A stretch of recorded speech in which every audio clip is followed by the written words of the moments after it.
Vamos a escuchar aquí en Radio Insurgente la voz de los sin voz, la voz del Ejército Zapatista de Liberación Nacional, que transmite desde las montañas del sureste mexicano este cuento del viejo Antonio que se llama La historia de las palabras, que salió allá por diciembre de 1994, cuando las tropas del gobierno perseguían con helicópteros y perros de caza a los zapatistas. Bueno, va aquí. Un señor ilustre y banquero, destacado miembro del sector social más poderoso, criminal y cínico de la historia de la humanidad, es decir, del capital financiero, dejó escapar las palabras como escupiéndolas. El problema de la economía mexicana se llama subcomandante Marcos. La sentencia de muerte está dictada. Los dineros empiezan a buscar el precio de la bala que elimine ese problema. A la misma hora en que el señor banquero pronuncia el dictamen, Antonio Hijo tirita bajo la lluvia y el frío en las montañas del sureste mexicano. Tiembla Antonio Hijo, pero no de miedo. Tiembla porque no hay fuego esa noche para espantar el frío, para tapar el agua, para alumbrar la noche. Marcos se acerca a Antonio Hijo y se sienta junto a él. Oh, hace frío, dice. Antonio Hijo asiente en silencio. Bajo el plástico negro que hace otro techo nocturno, bajo el techo de lluvia y frío, están los dos hombres que son el mismo. No hay fuego, es cierto. Pero ya está el viejo Antonio acercándose con otro calor en las manos, la palabra. El viejo Antonio pone la palabra en el suelo, en medio de los tres, y empieza a hablar. Empieza a dar calor y consuelo con palabras que abrazan como amigas, como compañeras. La tibieza llega al pecho y a los ojos. Antonio Hijo y Marcos dormitan bajo la noche y el frío del diciembre chiapaneco. El viejo Antonio habla para guiar y velar su sueño. Lleva su voz de la mano a Antonio Hijo y a Marcos a un tiempo anterior. Vuela la historia para atrás hasta llegar 10 años antes de este frío, esta noche y este dormitar. Regresa al tiempo hasta llegar a la historia de las palabras. Los agarró la noche platicando. Mi enfocador no tiene pilas, dice, desesperanzado Antonio Hijo. Yo lo olvidé en la mochila, dice Marcos mirando el reloj. El viejo Antonio sale y regresa con hojas de guatapil. Sin decir una palabra empieza a construir una champita. Antonio Hijo y Marcos ayudan. Con bejuco y palos con punta en horqueta, toma forma poco a poco un cobertizo. Después a buscar leña. Tiene rato que la lluvia y la noche se hermanan.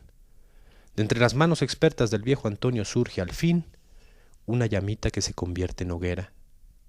Marcos y Antonio Hijo se acomodan como pueden, recostados junto a la hoguera. En cuclillas, el viejo Antonio habla y arrulla la noche y el sueño con esta historia, con esta herencia. La lengua verdadera se nació junto con los dioses primeros, los que nacieron el mundo. De la primera palabra, del fuego primero, otras palabras verdaderas se fueron formando y de ellas se fueron desgranando, como el maíz en las manos del campesino, otras palabras. 3 fueron las palabras primeras.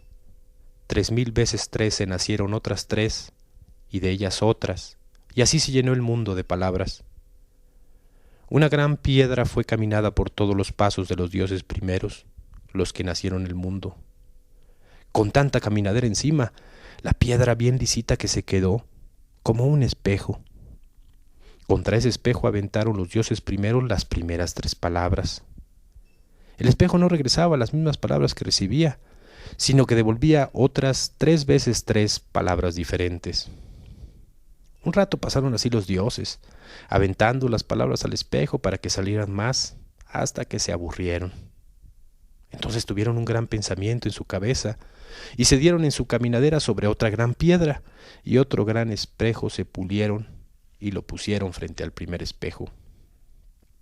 Y aventaron las primeras 3 palabras al primer espejo, y ese regresó 3 veces 3 palabras diferentes que se aventaron con la fuerza que traían contra el segundo espejo, y este regresó al primer espejo 3 veces 3 el número de palabras que recibió, Y así se fueron aventando más y más palabras diferentes que se aventaron con la pura fuerza que traían contra el segundo espejo, y éste regresó al primer espejo 3 veces 3 el número de palabras que recibió.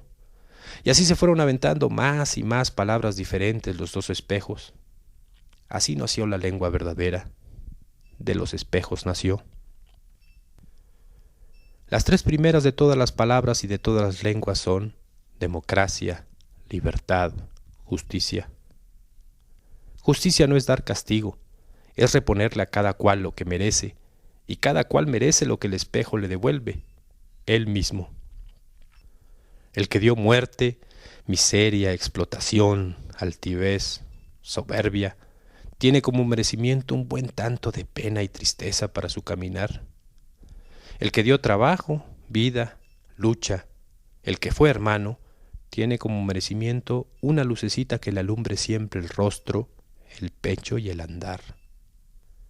Libertad no es que cada uno haga lo que quiere, es poder escoger cualquier camino que te guste para encontrar el espejo, para caminar la palabra verdadera. Pero cualquier camino que no te haga perder el espejo, que no te lleve a traicionarte a ti mismo, a los tuyos, a los otros. Democracia es que los pensamientos lleguen a un buen acuerdo, no que todos piensen igual, sino que todos los pensamientos o la mayoría de los pensamientos busquen y lleguen a un acuerdo común, que sea bueno para la mayoría, sin eliminar a los que son los menos, que la palabra de mando obedezca a la palabra de la mayoría, que el bastón de mando tenga palabra colectiva y no una sola voluntad, que el espejo refleje todo, caminantes y caminos, y sea así motivo de pensamiento para dentro de uno mismo y para afuera y caminos, y sea así motivo de pensamiento para dentro de uno mismo y para afuera del mundo. De estas 3 palabras vienen todas las palabras. A estas 3 se encadenan las vidas y muertes de los hombres y mujeres verdaderos. Esa es la herencia que dieron los dioses primeros, los que nacieron en el mundo, a los hombres y mujeres verdaderos. Más que herencia es una carga pesada, una carga que hay quienes abandonan en mitad del camino y la dejan botada nada más, como si cualquier cosa. Los que abandonan esta herencia rompen su espejo y caminan ciegos por siempre, sin saber nunca más lo que son, de dónde vienen y a dónde van. Pero hay quienes la llevan siempre la herencia de las 3 palabras primeras. Caminan siempre como encorvados por el peso de la espalda, como cuando el maíz, el café o la leña ponen la mirada en el suelo. Pequeños siempre por tanta carga, viendo siempre para abajo por tanto peso, los hombres y mujeres verdaderos son grandes y miran para arriba. Con dignidad miran y caminan los hombres y mujeres verdaderos, dicen. Pero para que la lengua verdadera no se perdiera, los dioses primeros, los que nacieron en el mundo, dijeron que había que cuidar las 3 primeras palabras. Los espejos de la lengua podían romperse algún día, y entonces las palabras que parieron se romperían igual que los espejos, y quedaría el mundo sin palabras que hablar o callar. Así, antes de morirse para vivir, los dioses primeros entregaron esas 3 primeras palabras a los hombres y mujeres de maíz para que las cuidaran. Desde entonces, los hombres y mujeres verdaderos custodian como herencia esas palabras, para que no se olviden nunca, las caminan, las luchan, las viven. Cuando se despertaron, el viejo Antonio aliñaba un tepezcuintle. En la fogata la leña ardía y se secaba al mismo tiempo, mojada antes por la lluvia y el sudor de la espalda del viejo Antonio. Amanecía, y al levantarse, Antonio hijo y Marco sintieron que algo les pesaba sobre los hombros. Desde entonces buscan cómo aliviar esa carga. Todavía lo hacen. Antonio hijo se despierta y despereza. Sacude a Marcos que sentado al pie de un ocote se durmió con la pipa entre los labios. Los helicópteros y el ladrido de los perros de caza espantan la mañana y el sueño. Hay que seguir caminando. Hay que seguir soñando. Diciembre de 1994, leído